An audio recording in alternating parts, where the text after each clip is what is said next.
बिस्मिल्लाहिर्रहमानिर्रहीम। फ़ितरे के चंद अहम मसाइल के साथ आपकी खिदमत में हाज़िर हूँ। सबसे पहले मुज्तहिदीन निज़ाम के ही फतावा हैं जो आपके सामने पेश कर रहा हूँ। या ज़ाहिर मैं अपनी तरफ से तो कुछ नहीं बयान करूँगा। सबसे पहले ये सवाल है कि फ़ितरा को अलग करने और अदा करने का वक्त कौन सा है। तो माह शवाल का चाँद जैसे नज़र आ जाए तो फ़ितरा निकालना वाजिब हो जाता है और ये फ़ितरा निकालने का वक्त का आगाज़ हो चुका है। और अगर नमाज ईद उल फ़ितर अदा कर रहा है तो उसके लिए लाजिम है कि वो नमाज ईद उल फ़ितर से पहले फ़ितरा जो है वो हकदार तक पहुँचा दे। अगर वो ईद फ़ितर की नमाज़ नहीं पढ़ता है तो फिर उसके लिए एहतियात वाजिब की बिना पर उसके लिए इजाज़त है कि वो देर कर सकता है, यानी नमाज ज़ोहर तक वो वक्त है उसके पास कि वो इसको ले जाकर पहुंचा दे। लेकिन ये कि ईद का चाँद जैसे नज़र आ जाए तो रकम निकाल के अलग करना ज़रूरी है। बाकी पहुंचाने के हवाले से बेहतर है कि जल्द अज जल्द पहुंचाए, लेकिन अगर देर होती है तो अपनी जगह। लेकिन ये कि रकम जो है वो चाँद नज़र आने के फ़ौरन बाद उस रकम को निकाल के अलग करना बहुत ज़रूरी है।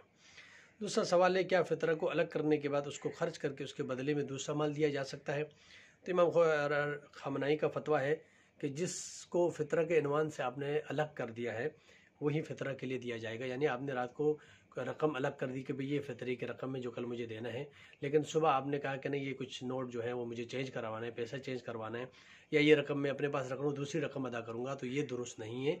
बल्कि आप वही रकम निकालेंगे जो रकम आपने रात को अलग कर दी है, उससे खुला भी नहीं करवा सकते हैं। यानी अगर आपके 500 का नोट था, आपने अलग कर दिया है, तो आप सुबह चाह रहे हैं कि यानी खुले पैसे चाहिए, तो आपने उस नोट से आप तबादला करेंगे तो पैसा भी तब्दील नहीं किया जा सकता।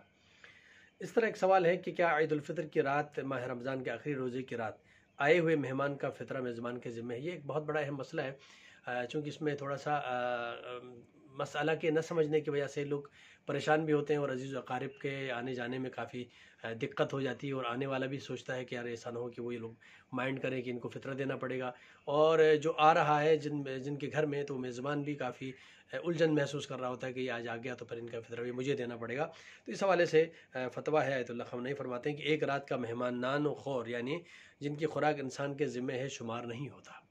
इन एक रात के लिए कोई इंसान आपके पास आया है, या ये कि हमसाये के लोग आते हैं, इफ्तारी के वक्त जो है आपके पास आए, इफ्तारी भी आपके साथ की है, उन्होंने खाना भी खाया, लेकिन फिर भी वो आपके नान खोर में शुमार नहीं होते। यानी आपके यहाँ खाना खाने वाले और आप उनके कफ़ील एक दिन के लिए ही क्यों ना हो, तो वो शुमार नहीं होते हैं। वो तो चंद दकीक़ों के लिए आपके पास आए, तो उनका फ़ितरा आप पर वाजिब नहीं होगा। जो हमसाये आते हैं या आपके कुछ ऐसे अफराद आते हैं जो आए और रात को चले गए, खाना खा के चले गए, या रात को ठहरे भी है, तो वो भी जो है ना उस महदूद मुद्दत के लिए लाजिम नहीं है कि वो आपका मेहमान कहलाएगा, क्योंकि नानखोर में शुमार नहीं होगा। हाँ, वो इंसान की जो आपके पास आया है क़ुर्ब हफ़्ता से पहले और वो आपके पास रह रहा है, उसके खाने पीने का इंतज़ाम, उसके सोने का इंतज़ाम, उसके रहने का इंतज़ाम सब आप संभाल रहे हैं, तो वो एक ऐसा मेहमान है कि जो आपके पास आए। चूँकि अब ये सारी ज़िम्मेदारी आपके ऊपर है, तो उस मेहमान का आपने फ़ितरा निकालना है, जो देना वाजिब है आपके ऊपर। सवाल है कि अगर मेहमान अपना फ़ितरा ख़ुद अदा करे तो क्या मेज़बान से साक़ित होगा। बाज़ औक़ात ऐसे मेहमान आ जाते हैं, लेकिन ये कि फ़ितरा आप पर वाजिब हो गया है, तो वो मेहमान भी फ़ील करता है यार ये फ़ितरा मेरा इनको देना पड़ जाएगा, या ये कि मेज़बान फ़ील कर रहा है। तो ऐसे में क्या मुमकिन है कि वो जो मेहमान आया है वो ख़ुद अपना फ़ितरा अदा करे, मेज़बान पर बोझ न बने। इस हवाले से शरई एतबार पे जो मसला बयान हुआ है, अगर मेहमान मेज़बान के यहाँ खाना खाने वालों में हिसाब होता हो और मेज़बान की तरफ से इसकी इजाज़त के साथ अपना फ़ितरा दे, तो मेज़बान से साक़ित हो जाएगा। यानी इजाज़त मेहमान को इजाज़त लेनी होगी कि मैं अपना फ़ितरा अदा करना चाहता हूँ, वो इजाज़त मेज़बान से ले ले, चूँकि मेज़बान के ऊपर वाजिब हो गया था।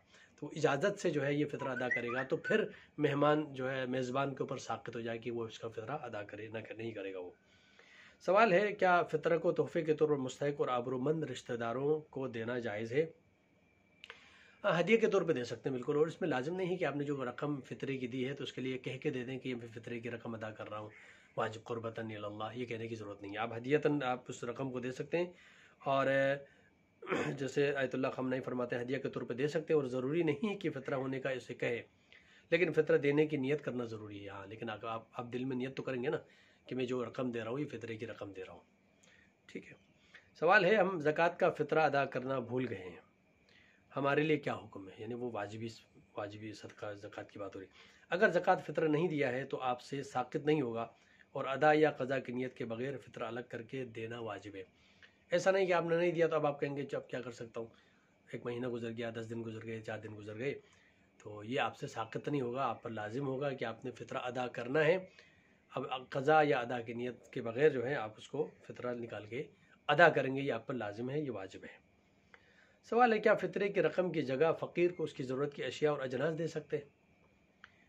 तो आयतुल्लाह ख़ामनई फरमाते हैं मज़कूरा सूरत में काफ़ी नहीं है, लेकिन अगर फ़कीर से वकालत ले लें कि उसके लिए फ़ितरे की रकम वसूल करके उसकी ज़रूरत की अशिया और अजनास का बंदोबस्त करें तो ठीक है। जो रकम बनती है शरई एतबार से 3 किलो जो भी अजनास में से या जिन्स दे रहे हैं या उसकी रकम बन रही है, तो ये उसका हक़ है। अब आप उससे इजाज़त लेंगे, ये आपकी रकम है, इस रकम की इजाज़त के साथ फिर आप उसके बदले कोई लिबास या कोई भी चीज़ देना चाहें तो फिर उसकी इजाज़त से दे सकते हैं, अपनी मर्ज़ी से नहीं दे सकते, वरना ये अजनास या इसकी रकम देनी होगी आपको। सवाल है, जिस फ़कीर को फ़ितरा दिया जा सकता है उसकी क्या शराइत है? बहुत अहम बात है, इसलिए कि हमारे माशरे में प्रोफेशनल जो भिखारी हैं वो बहुत ज़्यादा हैं, और रोड पे और जहाँ जहाँ बाहर निकलते हैं या घर तक पहुँच जाते हैं, तो ऐसे लोगों को फ़ितरा देना कैसा है? तो शरीयत एतबार से प्रोफेशनल गदागर जो है वो हकदार नहीं है। आपको लाजिम है कि आप रिसर्च करें, आप तहक़ीक़ करें कि जिसको मैं फ़ितरा अदा कर रहा हूँ ये फ़ितरे का हकदार है। अगर हकदार है तो देना है, अगर नहीं है फिर भी आपने किसी ऐसे प्रोफेशनल भिखारी को दे दिया है, इधर से ले रहा है उधर से किसी और को दे रहा है, तो ऐसे इंसान को देने का आपको कंफर्म हो गया कि भाई आपने जो दिया था वो रकम जो है वो हकदार को नहीं पहुँची, तो फिर आपका फ़ितरा अदा नहीं हुआ, आपको दोबारा फ़ितरा अदा करना होगा। सवाल है, क्या ज़कात फ़ितर की अदायगी के लिए गंदम चावल और जैसी चीज़ों की जगह उनकी कीमत पैसे दी जा सकती है? डेफिनेटली, इसमें कोई हर्ज नहीं। इससे पहले भी जिक्र हुआ है कि आप या अजनास दे दें 3 किलो के हिसाब से, या ये कि आप उसकी रकम अदा कर सकते हैं। क्या गैर सैयद किसी सैयद को फ़ितरा दे सकता है? तो नहीं, सदका जो है वो सादात पर हराम है। हाँ, ख़ुद सैयद का फ़ितरा सैयद को दिया जा सकता है, गैर सैयद का फ़ितरा सैयद को नहीं दिया जा सकता।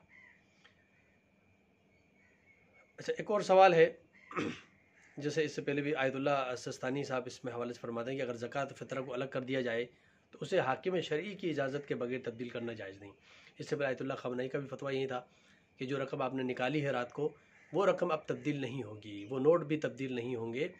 आयतुल्लाह सिस्तानी फरमाते हैं कि अगर हाकिम शरा आपको इजाज़त दे दे इस हवाले से, तो इसकी इजाज़त उनसे इजाज़त लेना ज़रूरी होगा। अगर कोई चांद रात का ज़कात फ़ितरा इस नियत से जुदा कर दे कि सुबह अदा करेगा, तो फिर वहीं जुदा-शुदा ज़कात फ़ितरा देना होगा। इजाज़त के बगैर ये तब्दील नहीं की जा सकती है रकम। अच्छा, ज़कात के हवाले से एक ज़कात फ़ितरा इसलिए कहते हैं कि ये फ़ितरा वाजिबी है, ठीक है, सदक़ा वाजिबी, इसको ज़कात फ़ितरा कहते हैं। अगर किसी इंसान के शहर में मुस्तहिक़ मौजूद हों तो वो एहतियात लाजिम के तौर पर ज़कात फ़ितरा को ऐसे शहर मुंतकिल नहीं कर सकता जहाँ इमाम या इसका नाइब न हो। यानी आपके शहर के अंदर हकदार मौजूद है तो फिर आप किसी और शहर भेज रहे हैं, तो इसके लिए तो शरई तौर पे जो लाजिम है कि आपके रिश्तेदार, आपके अज़ीज़ व अक़ारिब, आपके हमसाए और ये सिलसिला है, तो जो फ़ौक़ियत दी गई है इस्लामी पॉइंट ऑफ व्यू से, उसी तरह आपने ज़कात के पैसे अदा करने। अगर आपके शहर के अंदर मुस्तहिक़ मौजूद है तो फिर किसी और शहर भेजना ये दुरुस्त नहीं, जहाँ पर इमाम या नाइब इमाम ना हो। फरमाया, एहतियात लाजिम के तौर पर ज़कात फ़ितरा फ़कत शिया फ़ुक़रा मोमिनीन और मसाकिन को देना सही है। यानी एहतियात लाजिम यह है कि आपने इसको ज़कात के इस फ़ितरे को शिया ही इमामिया इस्ना अशरी हो और उन मोमिनीन और मसाकिन जो हकदार हैं उनको देना सही है। और फरमाया कि एहतियात लाजिम के तौर पर ज़कात फ़ितरा बेनमाजी, शराब खोर और खुले आम फ़िस्क़ व फ़ुजूर करने वाले को न दिया जाए। अगर किसी शख्स को शब ईद उल फ़ितर में मदऊ किया जाए और मेहमान मेज़बान के ज़ेर कफ़ालत शुमार न हो तो उसका फ़ितरा मेज़बान पर वाजिब नहीं है, जो इससे पहले इस मसले को हमने बयान कर दिया था। जो शख्स नमाज ईद पढ़े, एहतियात लाजिम के तौर पर वो ज़कात फ़ितर को नमाज ईद से मुअख्खर न करे। ये आयतुल्लाह ख़ामनई का भी फतवा है और आयतुल्लाह सिस्तानी का भी है कि अगर वो नमाज ईद अदा कर रहा है तो नमाज ईद के बाद यानी उससे पहले हकदार तक फ़ितरे की रकम पहुँचा दे, ताख़ीर न करे, ठीक है। और इस हवाले से और मसाइल हैं बहुत सारे जो पूछने वाले मसाइल पूछते हैं, लेकिन मैं यहाँ पर ये बयान करना चाहूँगा कि क्या रमज़ान में पहले ही फ़ितरा निकाला जा सकता है? क्योंकि एक फ़लसफ़ा ये भी है कि फ़ितरा की रकम ताकि उनको भी खुशियों में शरीक करें, तो जिस दिन ईद है उस दिन आप कोई रकम देंगे तो न वो शॉपिंग कर सकते हैं, न वो अपने लिए कोई लिबास ख़रीद सकते हैं, न वो कोई खाने पीने की चीज़ें ख़रीद के इंतज़ाम कर सकते हैं। तो असल में एक हदफ़, एक मकसद ये भी है कि उनको खुशियों में शरीक करना। तो इससे पहले अगर कोई रकम देना चाहता है, उनको खुशियों में शरीक करना चाहता है, तो वो फ़ितरे की नीयत से नहीं दे सकता।